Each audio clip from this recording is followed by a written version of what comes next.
Président Birame Souleye Diop, vous avez la parole.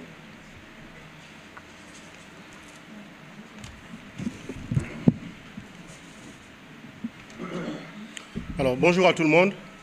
Comme cela a été dit par le modérateur, donc, nous sommes là pour vous entretenir de ce qui est en train de se jouer au niveau de l'Assemblée nationale. Et c'est comme si l'histoire se répétait. Le 23 juin, on avait vu que l'Assemblée nationale voulait faire quelque chose pour influencer dans le destin présidentiel électoral du Sénégal. Aujourd'hui, c'est comme si les mêmes acteurs reprenaient du service pour les mêmes résultats. Nous espérons amplement que le peuple aussi, comme il l'avait fait, reprendra son pouvoir et s'exprimera démocratiquement pour apporter un terme à ce qui est en train de se passer. Qu'est-ce qui est en train de se passer? Nous avons vu qu'il y a presque quelques jours, il y a eu une proposition, une requête pour la création d'une commission d'enquête parlementaire. L'Assemblée nationale a été convoquée pour cela. Et si vous avez bien suivi ce qui s'est passé, nous avons démontré que le groupe parlementaire Yewwi Askan Wi avait déposé énormément de demandes de création de commissions d'enquête parlementaire qui systématiquement ont été rejetées sans forme ni discussion. Et aujourd'hui, encore sur la table de l'Assemblée nationale, il y a encore des demandes, des requêtes de constitution de commissions d'enquête parlementaire sur la gestion des ressources du pays, sur la gestion des moyens financiers du pays, sur la gestion des moyens simplement du pays. Il y en a au moins aujourd'hui une bonne dizaine sur la table de l'Assemblée nationale qui n'ont pas été ouvertes. Alors, et le dernier en date du 27 décembre, avec ce cadeau fiscal de 130 millions est déposé par notre collègue député de Yewwi, M. Guy Marius Sagna. Alors, aujourd'hui, on nous dit, en mode fast-track, il fallait ouvrir une commission d'enquête parlementaire. Et dans les débats, il est ressorti clairement que l'ambition, que la volonté absolue de cette commission d'enquête parlementaire, c'était d'abord de liquider un candidat, mais surtout et fondamentalement d'obtenir le report des élections. Ben, écoutez, une commission d'enquête parlementaire, ça a une durée.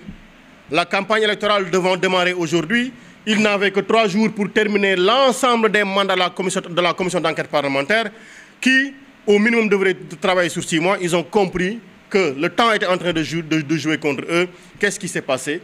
Qu'est-ce qui s'est passé? Il a fallu trouver un autre moyen pour accélérer la cadence, pour obtenir le report des élections. Et c'est alors donc qu'ils ont sorti une proposition de loi pour une dérogation à l'application de l'article 31 de la Constitution qui fixe, suivant l'échelle de temps qui est définie, l'élection présidentielle, en respectant la Constitution, bien entendu, au 25 février. La proposition de loi, donc, propose qu'il y ait un report de l'élection présidentielle jusqu'au 25 août, premièrement, que deuxièmement, que le président de la République continue ses fonctions jusqu'à l'installation de son successeur. Mais nous savons tous qu'il y a des conditions que doivent respecter une proposition de loi. D'abord, elle doit être conforme à la loi, à la Constitution. Deuxièmement, elle ne doit pas avoir d'incidence financière, sinon elle devrait elle-même, la proposition de loi, comporter les moyens de prendre en charge ces incidences financières. Ce que nous avons constaté ici, c'est qu'en prolongeant, ne serait-ce que de 24 heures, le mandat du président de la République en place, ils étaient en train de violer la Constitution. Pourquoi? Parce que l'article 103 de la Constitution fixe la durée du mandat du président de la République. Vous vous rappelez bien en 2016, quand sur l'avis décision du Conseil constitutionnel pour dire que le président de la République ne peut pas réduire son mandat, il faut qu'il fasse 7 ans. Alors, qui ne peut pas réduire, peut-il augmenter? Qui ne peut pas réduire, peut-il augmenter? En tout état de cause, dérogation ou pas, le constat ultime, c'est qu'on a beau utiliser du vocabulaire, on a beau utiliser de l'intelligence, la conséquence reste la même. C'est que le mandat qui devait se terminer au 2 avril 2024 sera prorogé de minimum de 6 mois, alors qu'on entend également des fake news ou true news qu'ils veulent obtenir 2 ans de report. Le peuple doit savoir que le groupe parlementaire Yewwi Askan Wi va déposer demain au niveau du Conseil constitutionnel un recours contre la résolution mettant en place la commission d'enquête parlementaire. Et les arguments ont été bien développés dans le recours qui sera déposé demain. Nous attendons également la promulgation, il faut qu'on informe tout le monde, la promulgation de cette présente loi sur le report de l'élection pour l'attaquer au niveau du Conseil constitutionnel. Mais vous avez entendu hier le président de la République invoquer un décret portant retrait. Donc il a retiré le décret de convocation du corps électoral. Ce décret-là qu'il a invoqué, nous attendons juste d'en avoir une bonne information, donc qu'elle soit publiée, qu'elle soit rendue publique pour l'attaquer également au niveau en référé, pour dire qu'il ne respecte pas les conditions parce qu'elle viole, ce décret-là viole les règles, les lois de la Constitution. Tout ceci résumé nous amène à un constat. Nous, députés, nous ne sommes pas militaires, nous ne sommes pas gendarmes, nous ne sommes pas policiers. Nous sommes citoyens, mandatés pour œuvrer au niveau de l'Assemblée nationale pour défendre les intérêts du peuple. Nous avons tenu toutes les actions nécessaires dans les débats. Et nous allons saisir la justice aussi pour continuer ce combat-là. Voilà ce que nous, députés de Yewwi, pouvons faire et nous restons continuer le faire. Mais ce qu'il faut savoir, c'est que pour mettre un terme à ceci, au-delà des actions que nous sommes en train de poser, il y a le titulaire de la souveraineté populaire, c'est le peuple. Nous ne sommes que des délégataires, nous ne sommes que les dérivés. Mais celui qui est le maître du jeu, celui qui est le maître de la souveraineté, c'est le peuple sénégalais.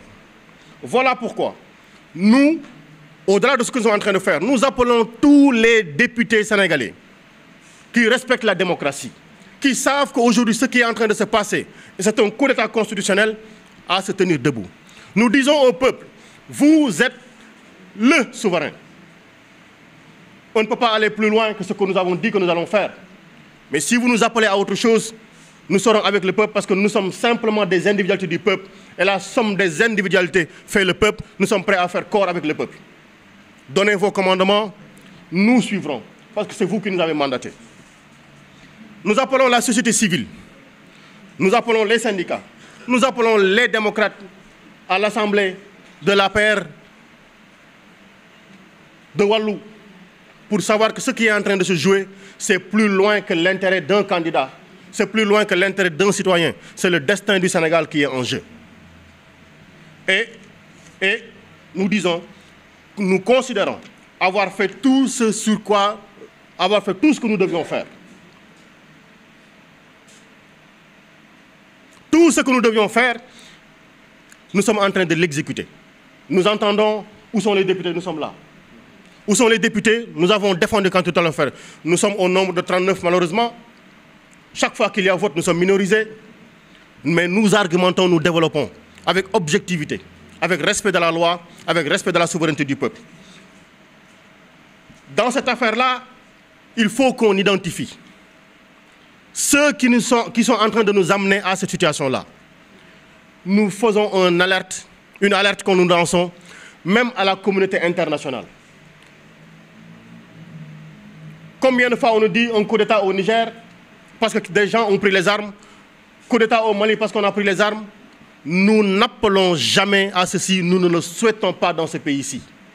Mais nous ne souhaitons pas également le coup d'État constitutionnel qui est en train de se passer. Parce que les coups d'État militaires ne sont que la réponse aux coups d'État institutionnels parfois qui se passent dans les pays. Nous n'appellerons jamais à cela. Mais nous disons qu'il faudra mettre un terme à ce qui est en train de se jouer. Et ça a tous les visages, ça a toutes les caractéristiques, ça a tous les mots et tous les déterminants d'un coup d'État tout à fait anticonstitutionnel, en tout cas à la Constitution qui est en train de se dérouler. Voilà un peu, en résumé, ce que nous voulions dire. Merci beaucoup.